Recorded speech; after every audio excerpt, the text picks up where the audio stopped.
So hello guys and welcome back to our channel Simple Random Knowledge. So guys, in last video we have covered the rules of front bulkhead supports, front hook bracings and side impact structure. So guys, if you have not watched the part 1 of FSC rules for chassis design, I will post a link in description as well as in I button. You can watch that video. So guys, if you have not subscribed to my channel, please hit that subscribe button and press the bell icon near it to get the notification of our latest video. So guys, without wasting any time, let's start with today's video.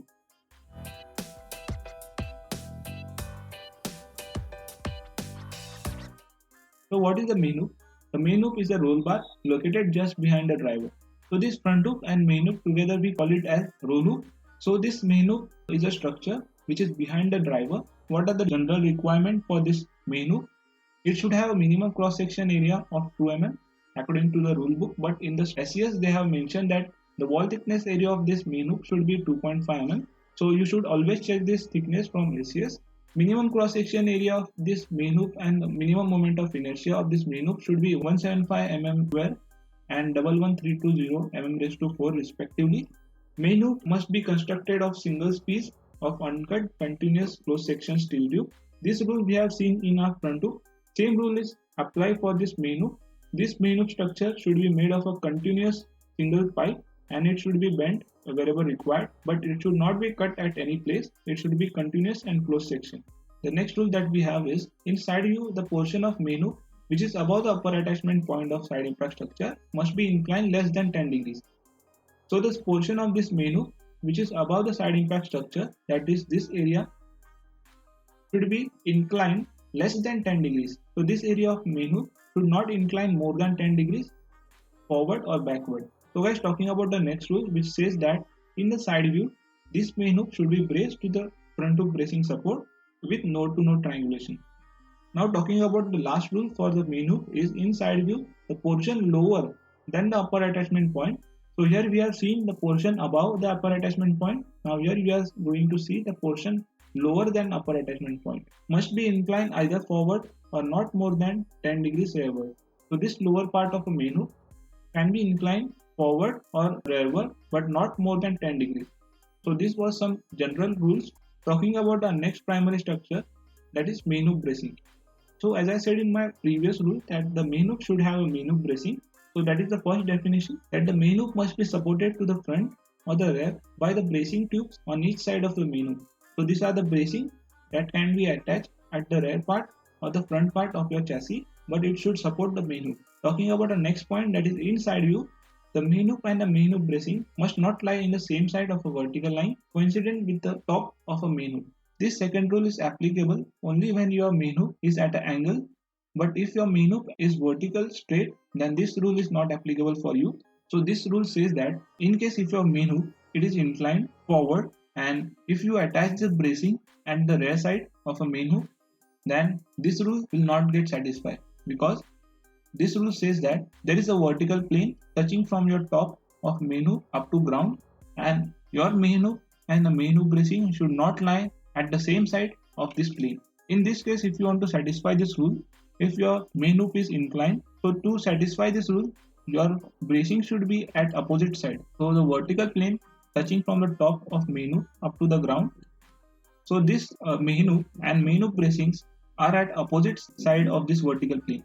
So this rule will get satisfied. So this was the explanation about this rule. Talking about the third rule for the main hook bracing, that it should be attached no lower than 160 mm below the topmost surface of main hook. So this main hook bracing should be attached to this main hook no lower than 160 mm. That means this bracing should be attached above this 160 mm from the topmost surface. Talking about our next rule, that is the angle formed by the main hook and the main hook bracing must be at least 30. That means this is the main hook and this is the main hook bracing. So the angle formed by the main hook bracing and the main hook should be at least 30. It can be above the 30 degrees. Coming to our next rule, that is main hook bracing must be straight.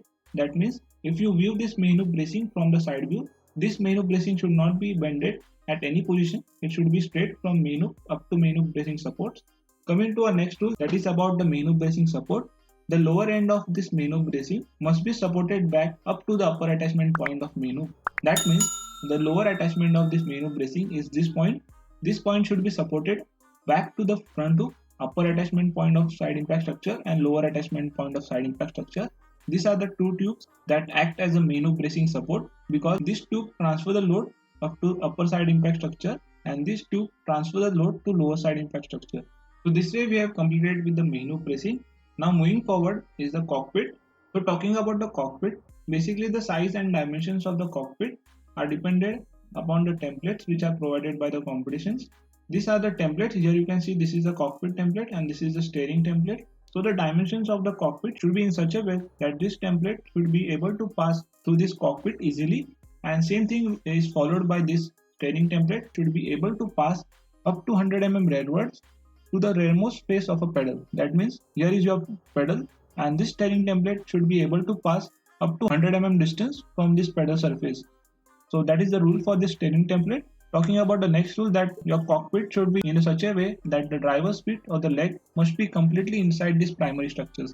So your cockpit design should be in such a way that your driver's hand, driver's legs and all the body parts of your driver should be inside this cockpit. Some people ask the question that while inserting this template, can we remove the steering, seat and all the paddings? Yes, you can remove the steering wheel, seat and all the paddings while fitting this template. So this was about the cockpit. Now moving to a shoulder harness. So here you can see this is a tube that we have used for a shoulder harness. The first rule for the shoulder harness, that it should be mounted behind the driver. It should meet a primary structure requirement.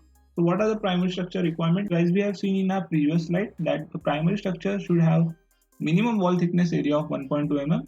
So in case of shoulder harness, the minimum wall thickness area should be 1.6. Again, I suggest you to check the SCS once before designing your chassis. Then talking about the shoulder harness mounting point, it should be between 180 mm and 230 mm apart from the center line. For example, this is the center point of my shoulder harness point. So the center to center distance between the two attachment point of a shoulder harness should be 180 mm to 230 mm apart. Another rule is that this shoulder harness should be placed in such a way that it should make angle of 10 mm above or 20 mm below the horizontal. So for example, if your driver's shoulder is at this position, so the shoulder level of your driver will be your reference line. So your shoulder harness can be 10 degrees above or 20 degrees below the horizontal. In such a way, you should be able to design this shoulder harness point. Now moving to our next is lap belt. The lap belt must be passed around the pelvic area. That means the first thing that you should keep in mind, that your lap belt should be able to pass around your pelvic areas. Talking about the second rule, that is, if your belts or your harness are passing through your seat, if your seat has some hole to allow the passing of this belt or harness, you should make sure that the seat must be rolled or gormented to prevent the chaffling of the belt. So if there are sharp edges at your seat, you should make sure that your belt should not chaffle at that point. Talking about the next rule is that if your driver's sitting position is upright, inside you the lap belt must be at an angle of 45 and 65 to the horizontal. And in case if your driver's sitting position is reclined, in that case the lap belt must be between angle of 60 to 80 degrees from the horizontal. And the placement of this lap belt tube should be 0 mm to 76 mm forward from the seat back to the seat bottom junction. So this is our seat bottom junction. So your lap belt mounting should be at this position or forward 76 mm from this position. So that was the explanation of this rule. Now coming to our last point is our anti-submarine belt. So this is our top view of our chassis. So in this picture you can see this is our lap belt mounting tube and this is our anti-submarine mounting tube. So talking about the rule for anti-submarine belt mounting tube. So your anti-submarine belt should make an angle of 20 degrees rearward from your groin, and the anchor point of your anti-submarine belt should be 100 mm apart. That means your anti-submarine belt has two mounting points. So these two mounting points should have a center to center distance of 100 mm from a center line. So guys, this way we have completed with the FSA rules that one should know before designing a chassis. So if you have liked this video, please hit that subscribe button and press the bell icon near it. So guys, if you have not watched my video on modeling and simulation of FSA car chassis, I will post a link in description as well as your top right corner of your screen. So guys, share this video to your maximum teammates so that they will be able to know a general chassis rules. I hope that you have enjoyed this video. So until our next video, stay safe and happy learning.